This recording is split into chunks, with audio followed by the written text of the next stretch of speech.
All right, what's up, guys? This is William Mosley. The date is June 18th. It is currently about 7:20, and it's still just kind of raining. So today I want to talk a good bit about my editing workflow process. Just kind of get into the nitty gritty. If you are not technical or don't create films, this one's probably not for you. But I do want to try to answer some questions that have been coming up, that other people have kind of about my process. So we're going to dive into that in just a second. If you need a brand or an identity that's really clean, really slick, the logo itself can scale up and scale down from the size of like a nickel all the way to the size of a billboard without losing resolution, I'm your guy. I can make that happen. Just click the link below in the show notes or go to heywillmosley.com. Again, that's heywillmosley, Mosley.com. And go ahead and get your quote today.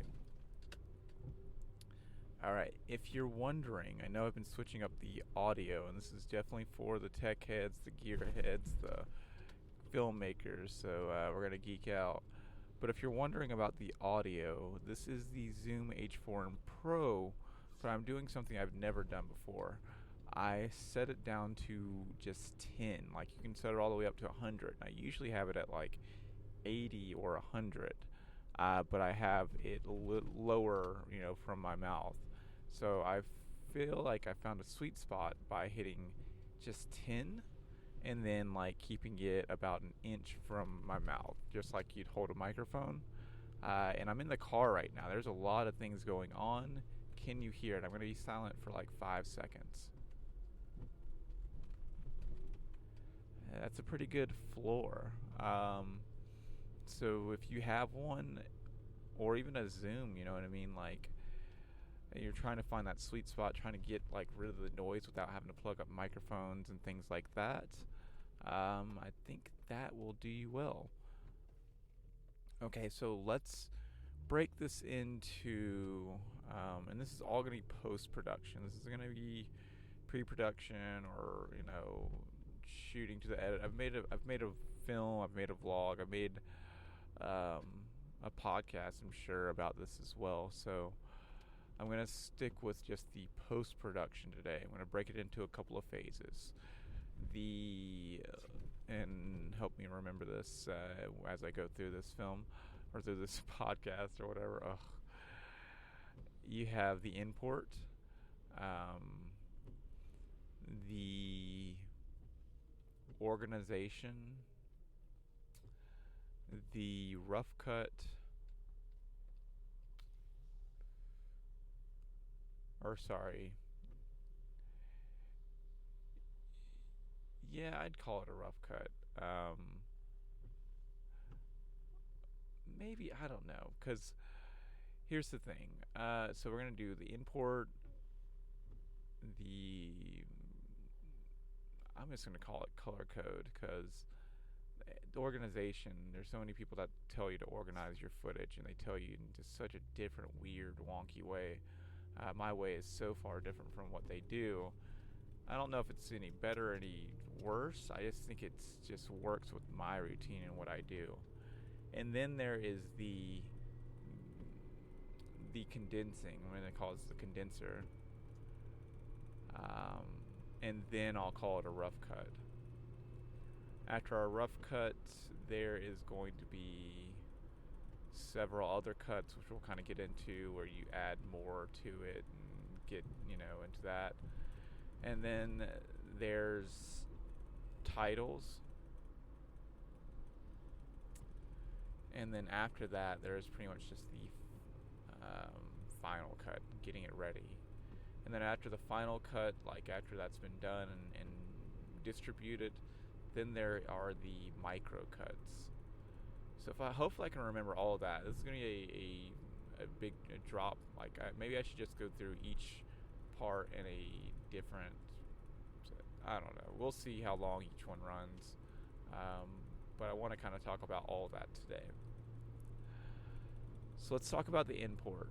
I import my footage differently than others, I feel. Like, not too different, but a lot of times you'll see videographers, filmmakers, all that.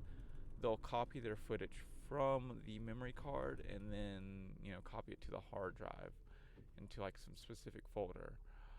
I have a very structured folder layout, but like instead of copying, I actually move it from the memory card to the folder. No copying at all.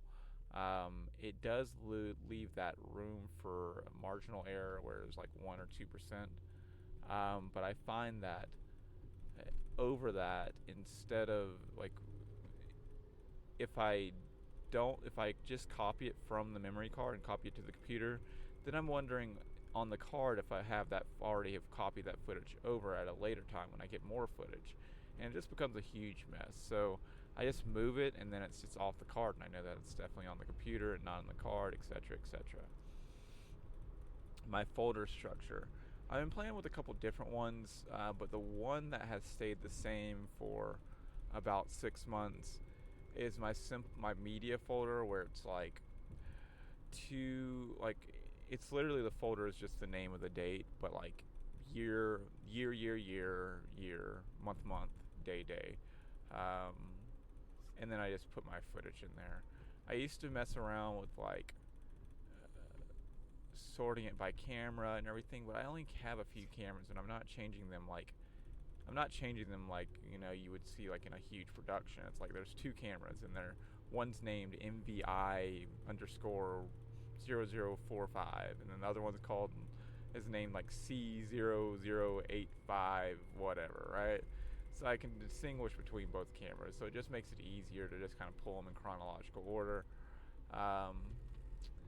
So that's that. I actually keep my audio separate.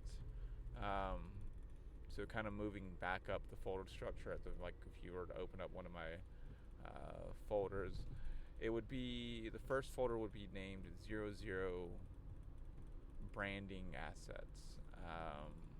And so of course I keep branding assets in there. The second one is 00 I think video, if I'm not mistaken, or media. Yeah, it's media. Or 01 media, and obviously that's where I keep all my media, like that, the imports and stuff like that. No. This is so hard to do, like right off your brain when you're not looking at a computer screen. It's not ideal. I'd rather do this at a computer screen, but because we're on the drive, we're talking, we're listening, this is passive. Do my best. I can't tell you the exact order, but it goes something like this. Branding assets folder, project files folder, which I store like my Illustrator files and my Final Cut Pro files, all that stuff.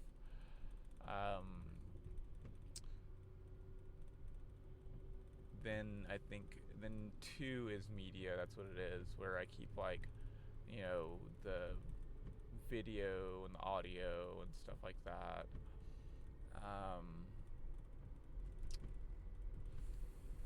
3 is, Jesus, I can't remember now.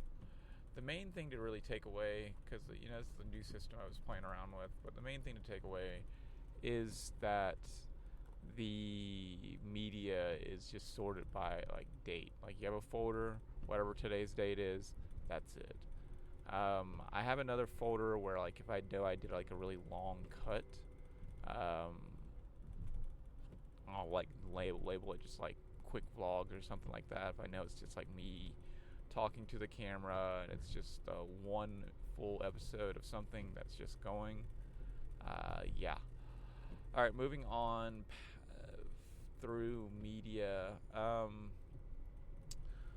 Let's talk about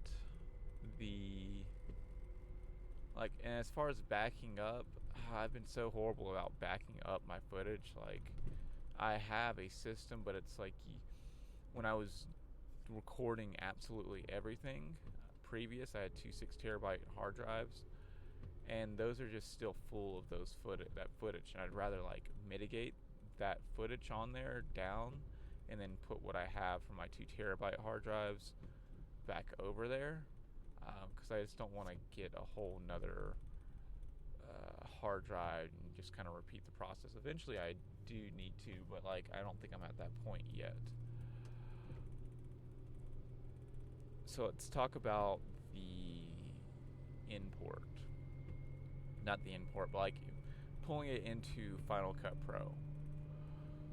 It's really simple. I don't, like I said, I don't import straight into Final Cut Pro like when it pops up and it's like, hey, do you want to import? I don't do that. I import it straight to my desktop, and then I'll go into Final Cut Pro, press the import button, and from there it'll ask you if you want to copy or move or keep the files in place. I want to keep the files in place, and I just pull them in just like any other program. It's nothing special about it. Now, what is special about my process is when I get all the footage into Final Cut Pro. Don't you label it this or sort this or do this or whatever. My process is, I feel like it will be really simple for anyone, and it will cut down on the amount of time that you spend on the first cut tremendously. So what I do is I pull all my footage onto the timeline in chronological order. What that usually means is, like in the browser, the footage is already in chronological order. If it's not, you'll have to click on like the sort thing to make sure it's sorted by date or sorted by content creation, I think it's called. And once that happens, you have this long, super, super long timeline. It's overwhelming, honestly. Sometimes it's an hour, sometimes it's 3 hours, sometimes it's 5 hours. When you just pull it on there, you're like, shit, do I really want to go through 8 hours of this or 5 hours of this or 1 hour? This is a lot of footage, man. It's very rare that I'll have the time when I pull footage onto the timeline. It's like 10 minutes or 15 minutes. Very rare. So once I do that and don't stress too much about like the thing, I don't listen to anything on this very first run through. It's very important. I used to do this before and it was killer. It was horrible. I thought that I needed to listen to every piece of footage, like everything, before I ran through it, make sure I didn't miss any of those special important moments and thoughts and all that stuff, man. You're going to you'll maybe miss 10% of something. But with this process, your creativity and the creation and the way this like will speed up your workflow will ultimately make your film way better than what that would have been with that 10%. So you may be wondering, well, why? Not wondering. Every filmmaker kind of knows this, but no one's going to sit through your film of 5 hours, of 10 hours, of 2 hours, of 1 hour, most likely. So it's very important that you're able to cut it down to something that's easy to watch. That's roughly 7 to 10 minutes, maybe 7 to 15 is kind of what I've been aiming for my films as of late. So how do you condense all of that footage? How do you get that all down into something that's meaningful without losing what's important and what you shot? Here's how you do it. Straight practical advice. Once all your footage is on the timeline, you're going to want to make a couple of labels, like a couple of roles. It's called in Final Cut Pro. I'm sure it has the same thing in like Premiere Pro, just probably a different name. But I make a couple of roles. They're just tags. One's called Talking Head. You can put whatever color you want. I just have my colors. So one's called Talking Head.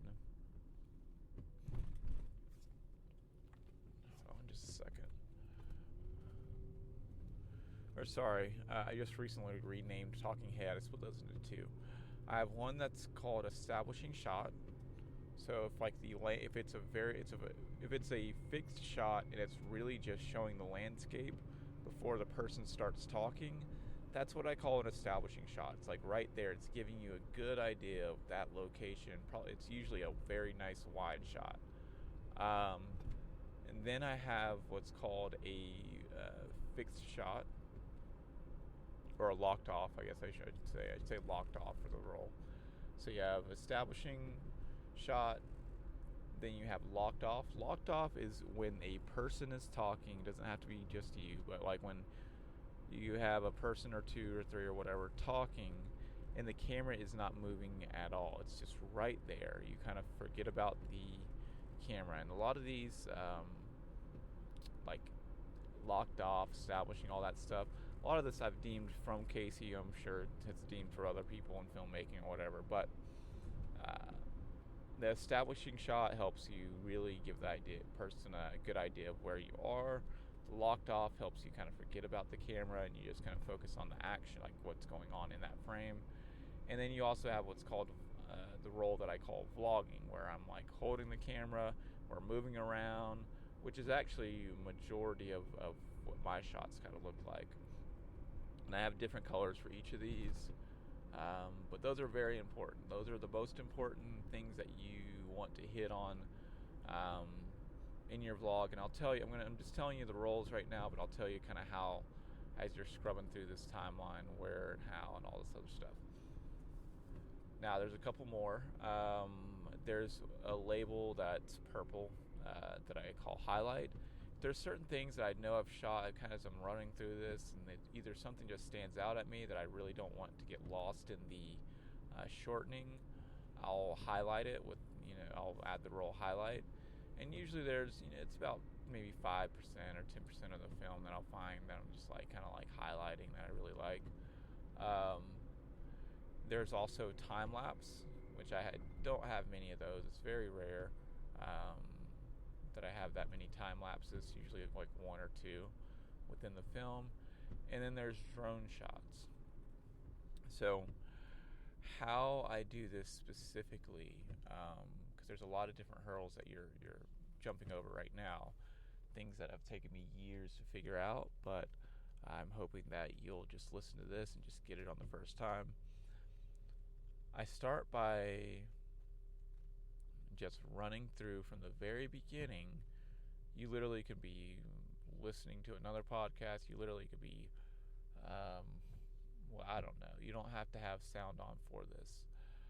I literally take the little marker, and just I zoom in enough so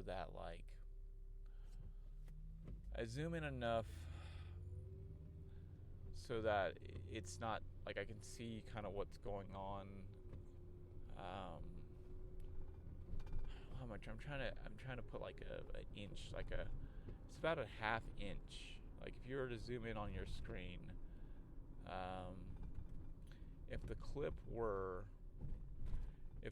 you had was like 2 seconds, it'd be like a quarter of an inch on the in actuality in the screen. I don't think this translates at all, but it's important that you zoom in enough that you're able to kind of see, a good bit of the timeline. Usually, like when I zoom in, you probably can see about 10 minutes in the timeline as you're kind of scrolling past. All right, let me not get caught up on that. Zoom in enough to not be too far into the footage, but enough that you're outside enough, whatever. And just start scrolling through with the marker, and just clip. If a clip is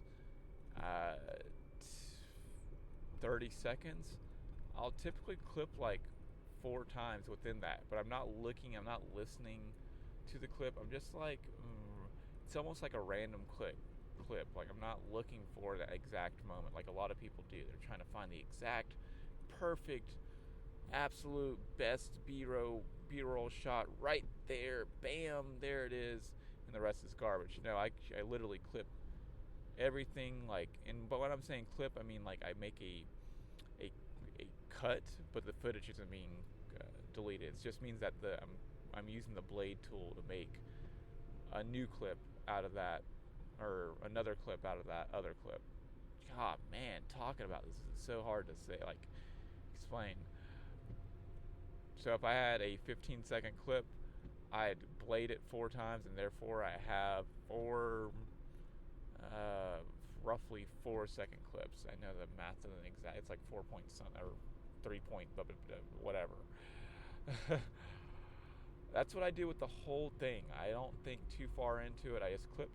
If I hit a point where I see a talking head, I will highlight that with, like, whether it's an establishing shot, whether it's a locked off shot, whether it's a vlogging shot.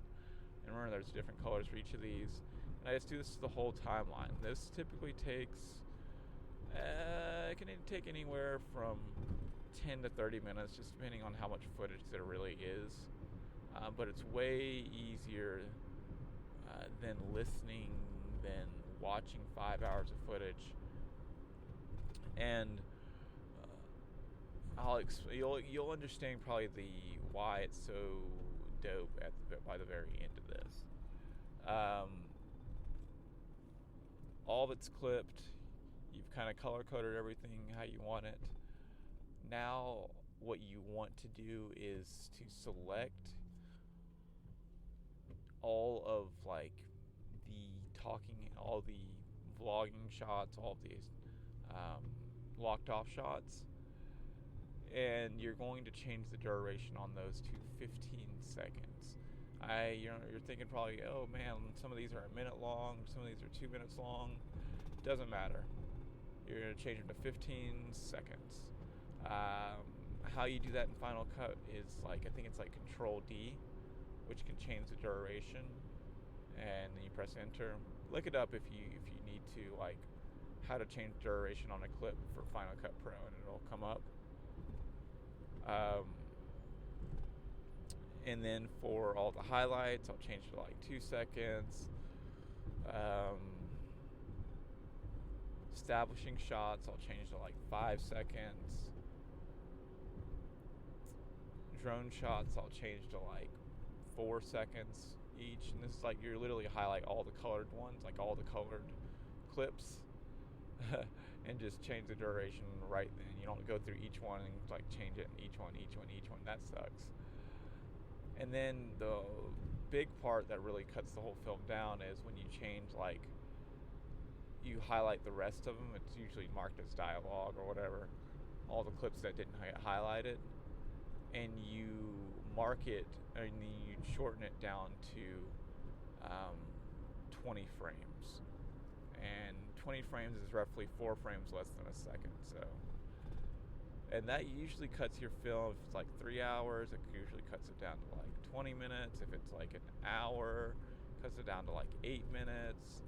It really cuts it down quite a bit, and you didn't lose any of the important things. Like, you highlighted things that were important to you. You hit all the talking heads, so like, you know that those are going to come up, and if you need to make it a little bit longer or a little bit shorter, you can. You got all your drone footage down, and the whole process will move much faster. Now, the very last thing that I do before I start is, if I have drone footage, I'll typically go to the about halfway point between, like, if I have I'll take half of the drone footage, the very first half of the drone footage, and I'll put it at the very beginning of the film. The very beginning. This is just personal to me, but I find like that helps give the drone footage more sustainability, more life in the film, because typically that full-on drone-like footage, half of it will be cut out because it just is too long. It's not like, no one wants to watch the drone footage that long. But if you put half of it at the very beginning, kind of like opening the scene, that's dope. And then maybe near the very end, roughly, not very end, but like within the middle of the film somewhere, they see more drone shots. They appreciate that. Oh, okay, cool, dope. Alright, that is how I import my footage into Final Cut Pro, and how I organize it to get it onto the timeline, and how I shorten it down from like 3 hours down to like 15 minutes or 10 minutes or whatever. Yeah, whew, that was definitely longer than I thought it would take to explain that process through audio. I really hope you guys enjoyed this one. If you need brochures or business cards or flyers for your business, if you have an event coming up, anything like that, you need it for your store, I am available on the weekend. On Saturday, you can get you a quote. If you go to heywillmosley.com, again, that's heywillmosley, Mosley.com, and we'll get you hooked up. For all my filmmakers out there, go ahead and take whatever your latest film is that you did or that you shot, and go ahead and pull it in post-production and maybe try a couple of these tips and see how they work for you. Let me know on my Instagram, same thing, at heywillmosley.com or at heywillmosley, what you thought of this film, or if you took anything from this podcast. Man, I'm jacking the outro up completely. Woo! All good, man. All right. Hope you guys have a great day. I'm going to go ahead and pop on this audiobook. Catch you in the next one, where hopefully we talk about how I do my rough cuts and get it to a final cut. All right. Peace.